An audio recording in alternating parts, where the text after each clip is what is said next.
નમસ્કાર, આપ જોઈ રહ્યા છો નેશન પ્લસ ન્યૂઝ. હું છું આપની સાથે હિરલ પંડ્યા. વડોદરાના ભાયલી વિસ્તારમાં યુવકની અજીબ હરકતોનો વિડીયો વાયરલ થયા બાદ તેને હડકવા એટલે કે રેબીઝ થયો હોવાની ચર્ચાએ જોર પકડ્યું હતું. જોકે હવે યુવકની સારવાર કરનાર ડોક્ટરે મહત્વની સ્પષ્ટતા કરી છે. ડોક્ટરના જણાવ્યા મુજબ યુવકમાં રેબીઝ એટલે કે હડકવાના લક્ષણો જોવા મળ્યા નથી. વડોદરાના ભાયલી વિસ્તારમાં 31 વર્ષીય હેમંત નામના યુવકની અજીબ હરકતોનો વિડીયો સોશિયલ મીડિયા પર વાયરલ થયો હતો. વિડીયો સામે આવ્યા બાદ યુવકને હડકવા એટલે કે રેબીઝ થયો હોવાની ચર્ચાએ લોકોમાં જોર પકડ્યું હતું. ઘટનાની જાણ થતાં જ યુવકને સારવાર માટે ગોત્રી GMERS હોસ્પિટલ ખસેડવામાં આવ્યો હતો. ગોત્રી હોસ્પિટલમાં પ્રાથમિક સારવાર બાદ વધુ તબીબી દેખરેખ માટે યુવકને ચેપી રોગ હોસ્પિટલમાં ખસેડવામાં આવ્યો હતો. જોકે સમગ્ર મામલે હવે સારવાર કરનાર ડોક્ટરે રેબીઝ અંગે મહત્વની સ્પષ્ટતા કરી છે. ડોક્ટરના જણાવ્યા મુજબ યુવકમાં હડકવાના એટલે કે રેબીઝના લક્ષણો જોવા મળ્યા નથી. ત્યારે સોશિયલ મીડિયા પર વાયરલ થયેલા વિડીયો અને હડકવા અંગે ચાલી રહેલી ચર્ચા વચ્ચે તબીબી હકીકત સામે આવી છે.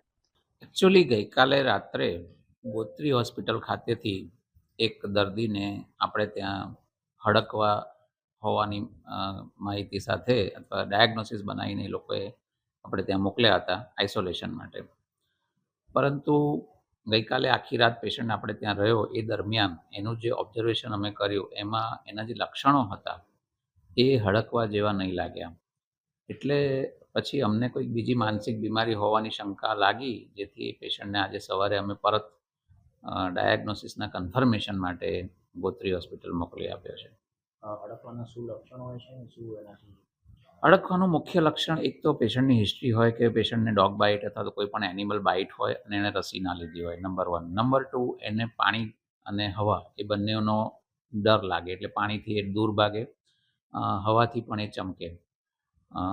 ત્રીજી વસ્તુ, એના મોઢામાંથી લાળ ટપકતી હોઈ શકે અને એ બાઇટ પણ કરી શકે. જેવું હડકવાયેલું કૂતરું બીજાને કરડે એવી રીતે એ માણસ પણ બીજા વ્યક્તિને બાઇટ કરી શકે.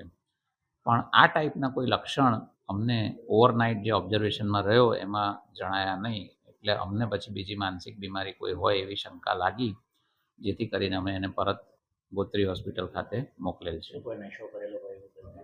ના, એવું કંઈ અમને તો એવું ધ્યાનમાં નહીં આવ્યું. કેટલું જીવલેણ સાબિત થઈ શકે? હડકવા એકચ્યુઅલી ખૂબ જ જીવલેણ રોગ એટલા માટે છે કે થયા પછી એની કોઈ સારવાર નથી.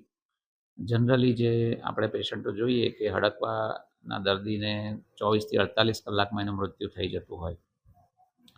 બચાવ માટે હું એવું કહીશ કે જેને પણ કૂતરું અથવા તો આવું કોઈ બિલાડી કે એવું પ્રાણી કરડે તો એણે તરત જ હડકવા વિરોધી રસીના જે 5 ડોઝ છે એ લેવા જોઈએ. પ્લસ જેના ઘરમાં પેટ રાખતા હોય કોઈ બિલાડી કે કૂતરા, તો એમણે એમનું પણ વેક્સિનેશન પ્રોપર કરાવવું જોઈએ.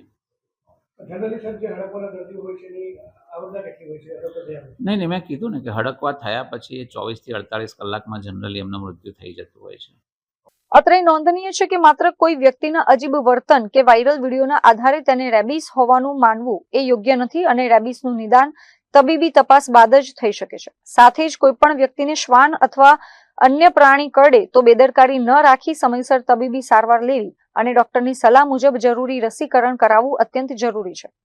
જીતેન્દ્રસિંહ રાજપૂત સાથે Chirag Patel, nation plus news, Vadodara. સમાચારોના સતત અપડેટ મેળવવા માટે અમારી નેશન પ્લસ ન્યૂઝની યુટ્યુબ ચેનલને સબસ્ક્રાઇબ કરો, બેલ આઇકન દબાવો અને જોડાયેલા રહો ફેસબુક, ઇન્સ્ટાગ્રામ અને ટ્વિટર પર.